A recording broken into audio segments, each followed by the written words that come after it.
সুপ্রিয় দর্শক, আসসালামু আলাইকুম। ভারতীয় অনেক অসংখ্য গণমাধ্যমে এটা প্রচার করা হচ্ছে যে বাংলাদেশি হিন্দুদের উপর নির্যাতন, নিপীড়ন এবং মন্দিরে হামলার ঘটনা ঘটতেছে। আদৌ এগুলো কতটা সত্য? আমরা নওগাঁর পত্নীতলা উপজেলার একটি গ্রামে যাব, যে গ্রামটিতে হিন্দু মুসলিম একত্রে বসবাস করে। সেখানে তাদের জীবনযাপন কেমন চলতেছে গত 5 তারিখের পর থেকে, আমরা সেটি আপনাদের সামনে তুলে ধরবো। আমাদের সঙ্গে থাকুন। 5 তারিখের পর হাসিনা যে পালিয়ে গেল, হাসিনা পালিয়ে যাওয়ার পর কোনো আপনাদের বসবাসে কোনো জীবনযাপনের কোনো সমস্যা হচ্ছে কিনা? না না, কোনো ধরনের সমস্যা হয়নি। আমাদের সকলের গ্রাম একতা আছে, কোনো সমস্যা হয়নি। আমরা সব অনুষ্ঠান পরিচালনা করতেছি, কোনো সমস্যা হয়নি। এই গ্রামে তো মনে হয় হিন্দু মুসলিম সবাই একত্রেই থাকেন। হ্যাঁ, সবাই হিন্দু মুসলিম সবাই আমরা মিলেমিশে আছি, কোনো সমস্যা হয়নি এখন পর্যন্ত। আপনাদের এখানে সম্ভবত একটি মেলা হচ্ছে, তো কোনো প্রকার কোনো বাধার সম্মুখীন বা আপনারা আপনাদের ধর্মীয় কাজ সঠিকভাবে করতে পারছেন কিনা?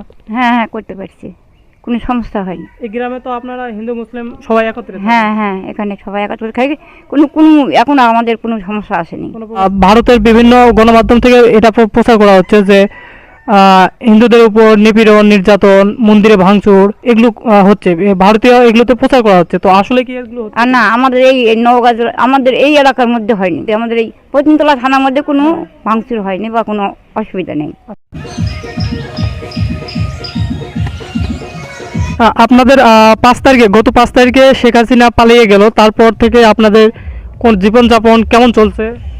আমাদের এলাকায় মোটামুটি ভালো চলতেছে, কিন্তু যতখানিটা খারাপ হওয়ার কথা অন্যান্য দিকে হচ্ছে, এখানে তা নেই।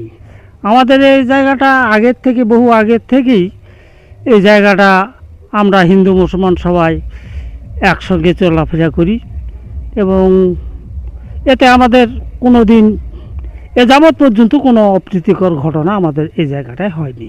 5 তারিখের পর থেকে শেখ হাসিনা সরকার পালিয়ে গেল, তারপর থেকে আপনাদের জীবনযাপন কেমন চলছে? স্বাভাবিক রয়েছে কিনা, বা কোনো প্রকার আতঙ্ক, কোনো প্রকার কোনো মহল থেকে চাপ, ভয়ভীতি দেখানো হচ্ছে? আমাদের এখানে কিছু হয়নি বাবা। এখন বর্তমান আমাদের পৌরসভার বা পত্নীতলা থানাতে এসব কোনো কিছু হয়নি। আপনাদের গত দুর্গাপূজা পার হয়ে গেল, দুর্গাপূজার মধ্যে কোনো প্রকার কোনো ভয়ভীতি? না না, কোনো রকমের কোনো কিছু হয় নাই, ভালোভাবেই পার হচ্ছে।